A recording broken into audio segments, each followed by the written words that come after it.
Okay, so we are back.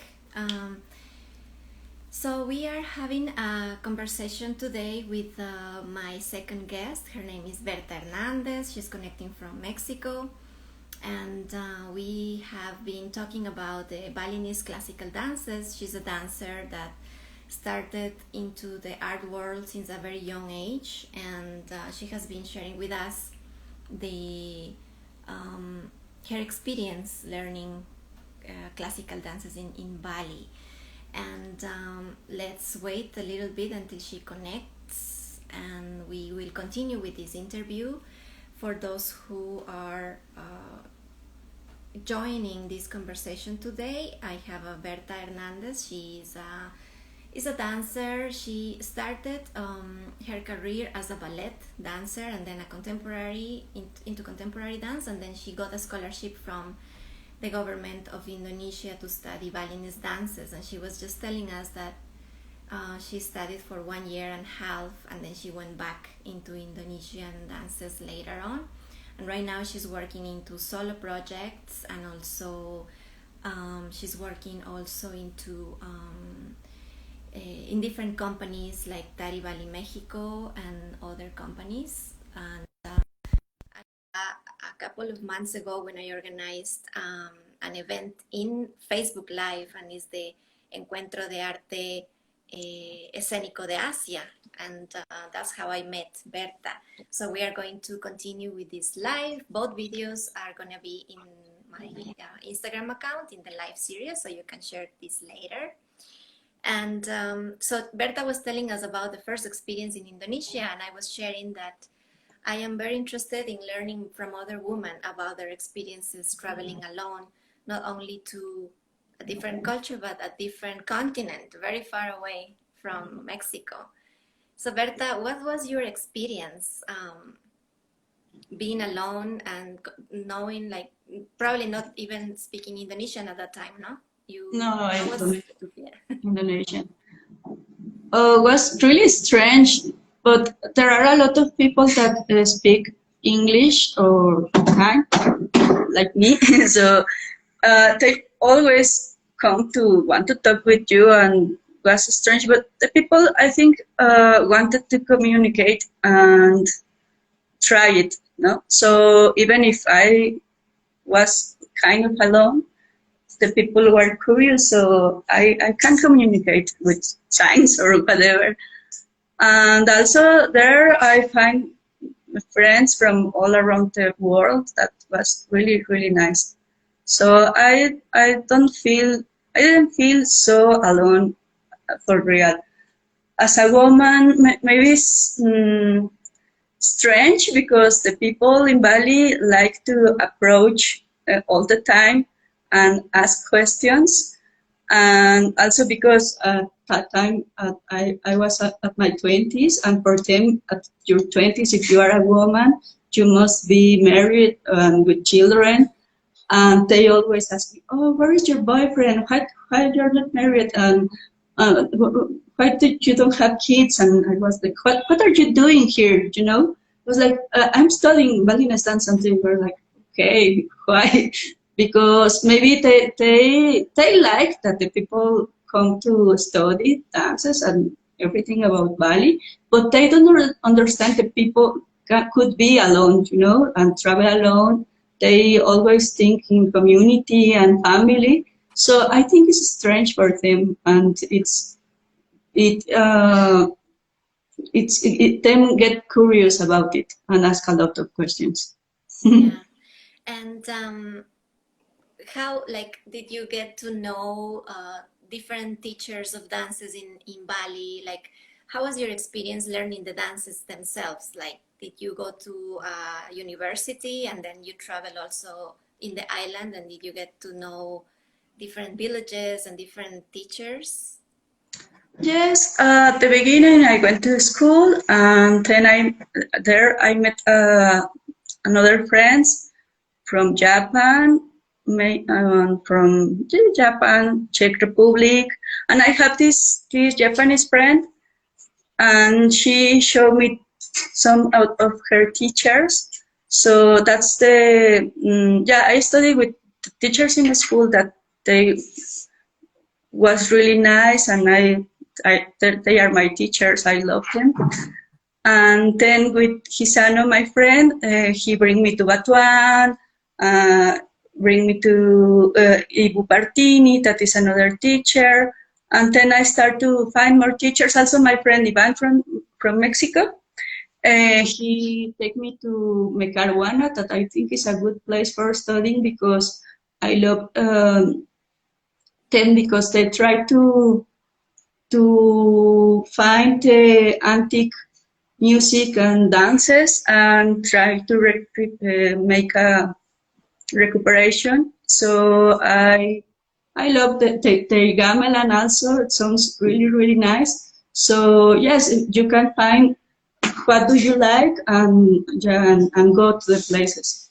Mm-hmm. Yeah, and so I would like to ask you about the one of the there are so many different kinds of genres of dances in Bali and in all, Indonesia is a big country and it's very diverse. But you have been studying a particular kind of dance that I am very interested in, is the legong.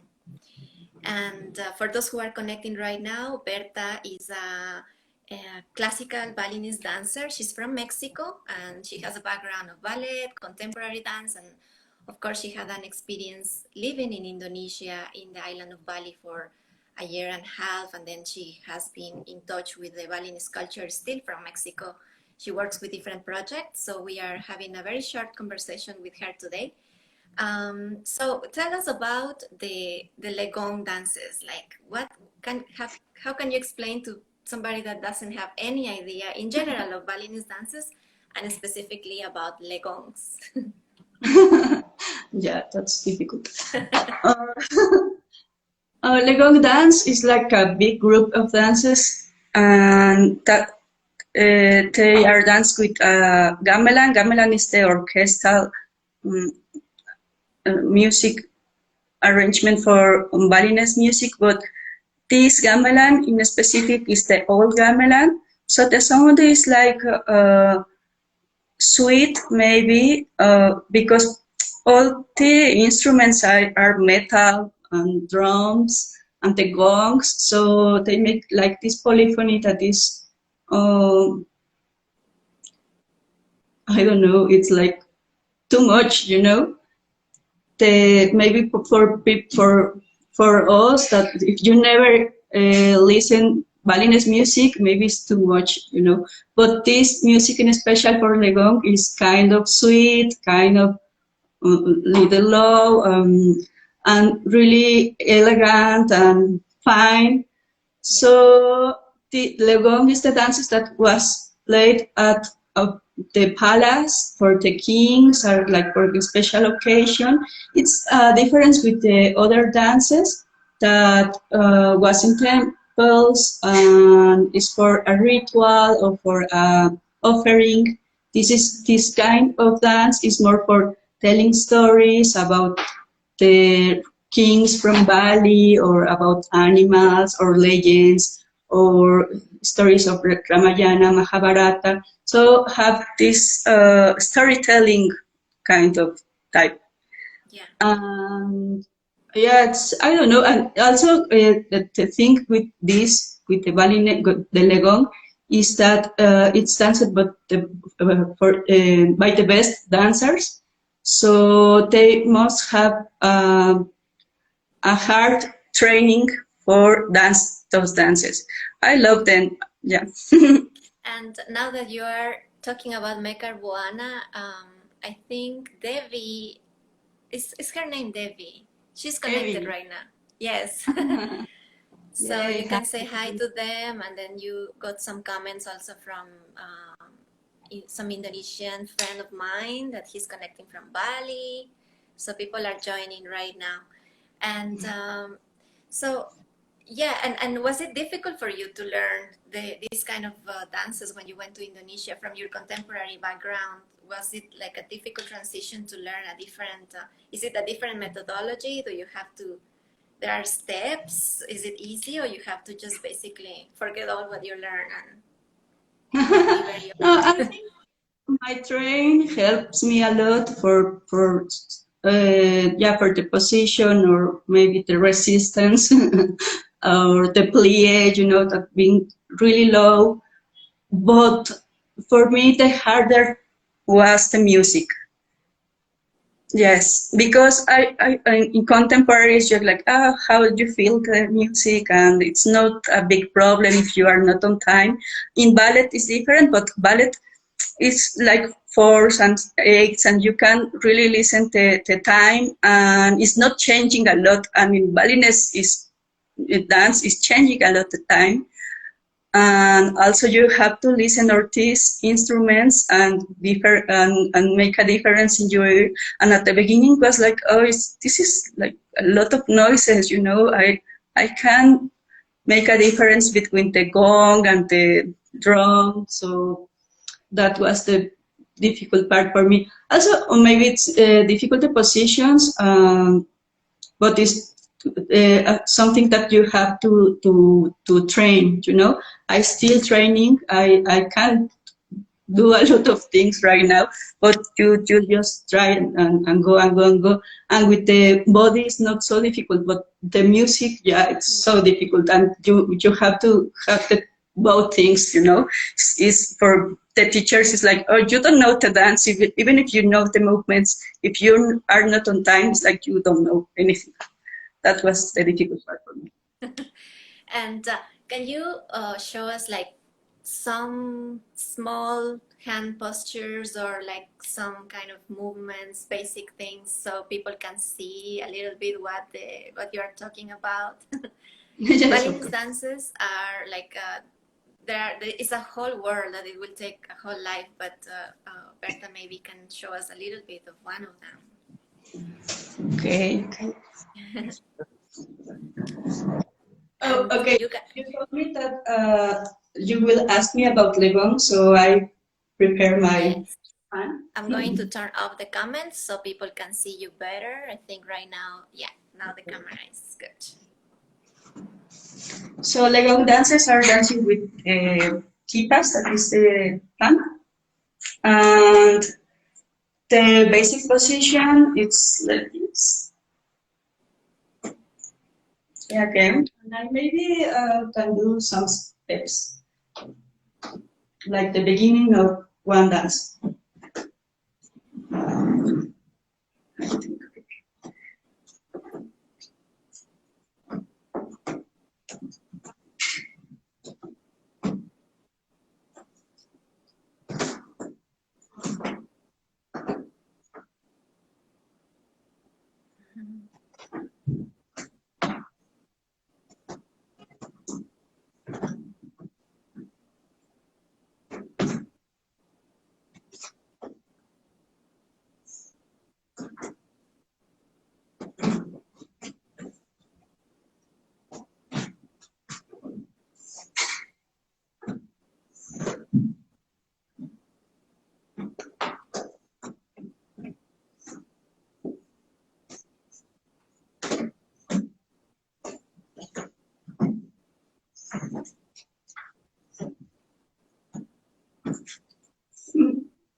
Thank you, Berta.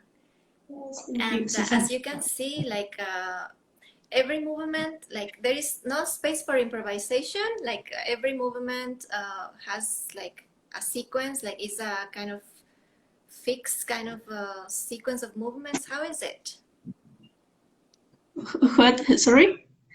Like when you learn the dances, these dances are already like the traditional dances are already taught in the same way. There are the same movements. Is there any way that the dancer has some space for improvising, or is a fixed sequence of movements? It's fixed, but maybe you can make space for style.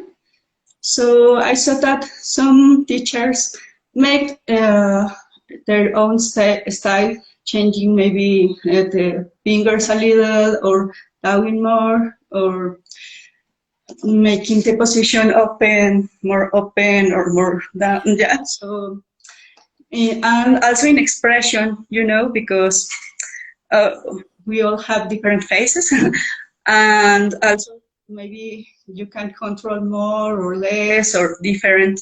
So inside the structure, you can find some difference and style.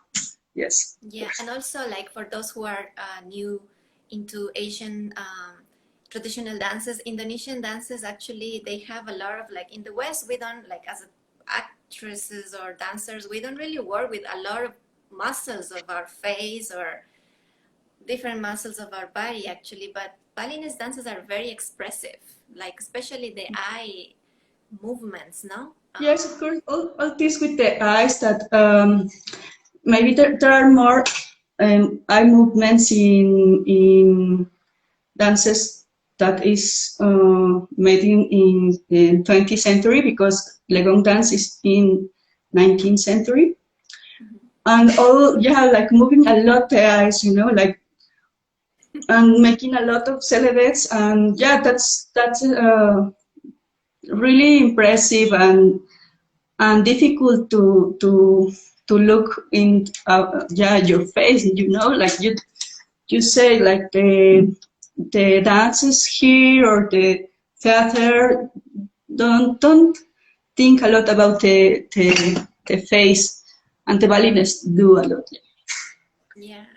And Berta, could you just for closing this conversation, what do you think about traditional art forms? Like, do you think it's like, do you have any motivation to like teach this to the younger generations? Do you think it's important to keep these traditional dances going in the present times?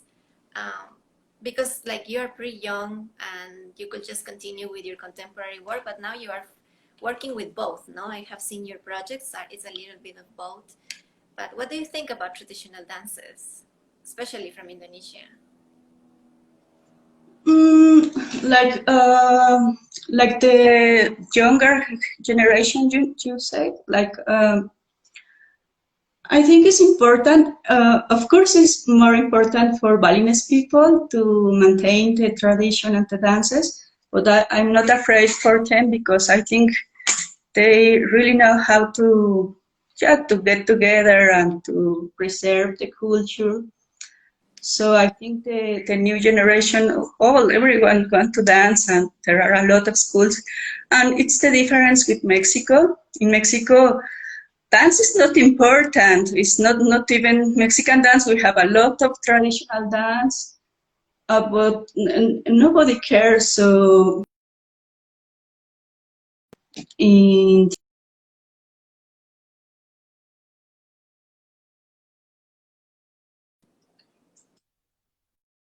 performances and for kids, they are really interested. They love the dances. They get really curious about our work.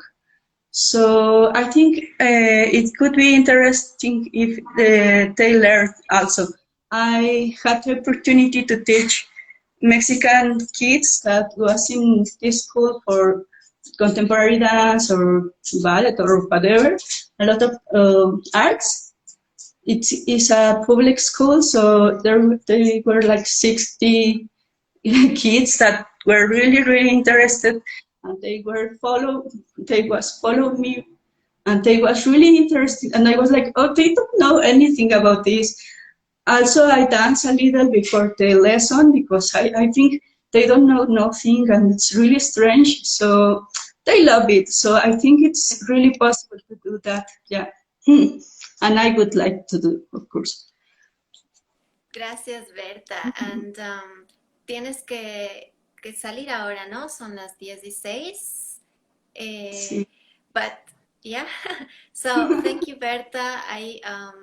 It was nice. It was a short conversation. Last week we had another guest. She was connected from India. She's actually right now watching this interview, and we went on for like an hour and a half. But then I realized that for Instagram, it's always good to keep it like 20 minutes, Oh, yes. 20 minutes spaces. So I thank you again for being here today. And if you could just close this interview with just a little thing in Spanish, just to say hi to people that are connecting right now too. And esta entrevista fue en inglés, pero tenemos a una invitada de México y les va a sonar extraño que hemos hablado en inglés, pero hemos tratado de hacer estas series cada sábado en inglés y dejar el Facebook para los hispanohablantes. Pero Berta se va a despedir de nosotros, nos ha contado un poco de su trayectoria en el aprendizaje de las danzas balinesas. Y bueno, cuando publique el video voy a poner la dirección de Berta para que la gente la pueda seguir en Facebook e Instagram. Entonces, ¿te quieres despedir, Berta, en español? Sí, obvio. Gracias a todos, gracias por escucharme, gracias por el interés, Sisa, y pues ojalá que se acerquen a las funciones que tenemos también, a que si se meten a mi Instagram, a mi Facebook, ahí publico, también está el Facebook de la compañía en la que estoy, que es la compañía Taribali México, dirigida por Graciela López.